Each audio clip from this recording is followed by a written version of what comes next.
Welcome to the Cyber Center for Biblical Studies. Hi, my name is Herb Bateman.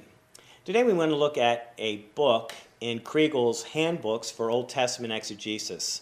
The specific book we're going to look at is Interpreting the Historical Books by Robert Chisholm.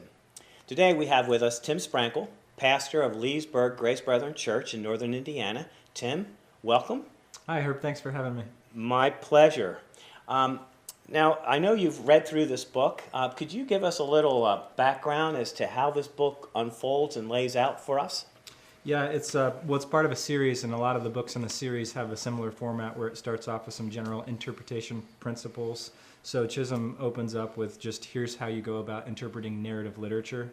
And then he gets to the point where he sets narrative literature in a historical context. And for these books, this is specifically Joshua all the way through 2nd Chronicles, and then he jumps over to Ezra through Esther.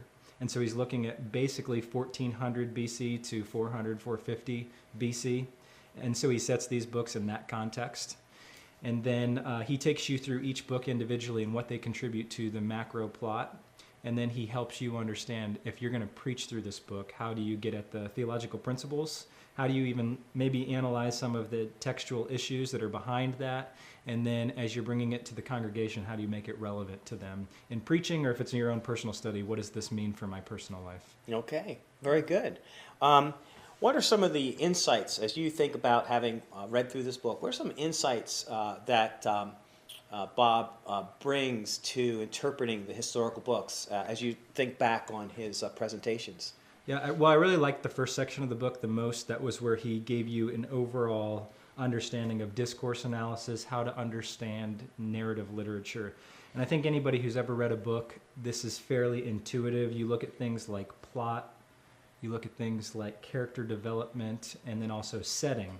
Now, I'm not a scholar as it relates to setting in the biblical text, so he does a lot of good examples. So he talks about setting, and then he'll give you a specific example in the scripture where setting plays a part. One of those examples that was memorable to me was how when Elijah was calling out against the people, he was in an elevated position, and he's calling down fire from an elevated position, and it just gives you this picture from the setting also of what he's trying to do theologically. It's like calling down God from this elevated position. So he brings a lot of little details out in that section where he illustrates what he's talking about. He defines different types of characters. So you have flat characters who basically are sometimes agents. They just have a role that they play. And then you have a character like David, who is this rich character, and you get to see him in all of his emotions.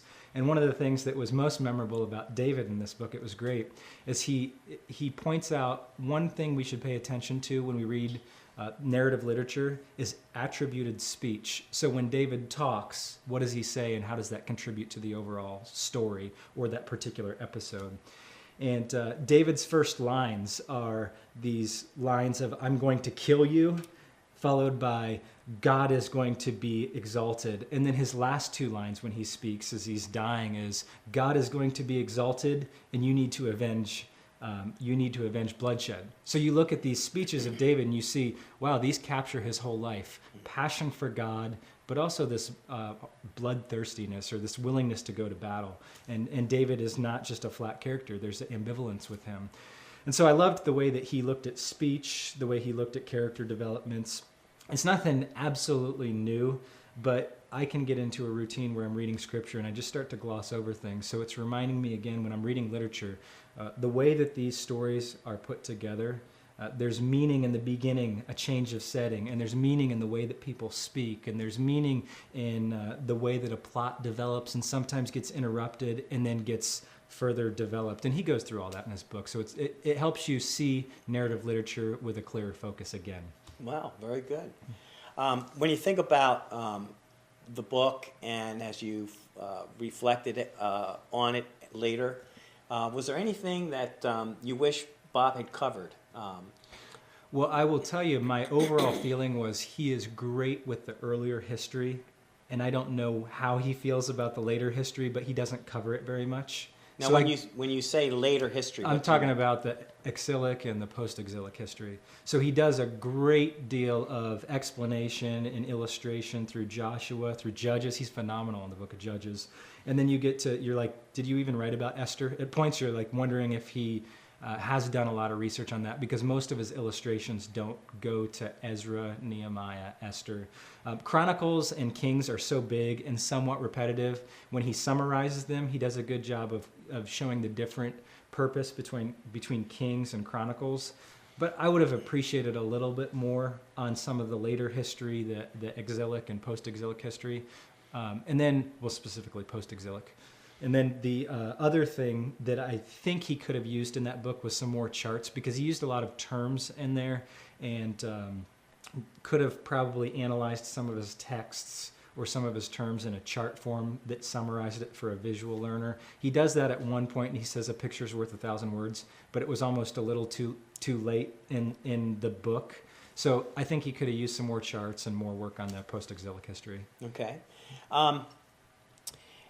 When you finished reading, and as a result of his presentation, did you come away saying to yourself, man, I really like to preach such and such historical book? Did you feel like you wanted to preach a book? Joshua and Judges, definitely. I loved the emphasis, and he brought this out almost in every section, but specifically when he got to the application part of it, the key of identifying strong leadership and noticing when there's a leadership gap, there's great weakness, both for God's people, Israel, but then flash forward to New Testament church life. If there's a leadership gap, or leaders don't provide strong leadership and try to lift their people up and keep their eyes focused on the Lord, it creates weakness.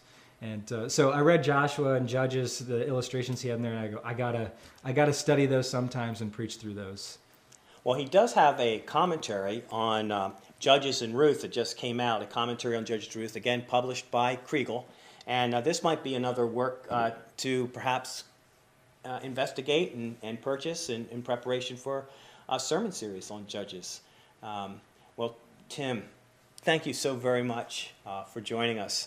And thank you. And I trust that this has been helpful to you in your thinking through how I might preach the Old Testament. Until next time, thank you.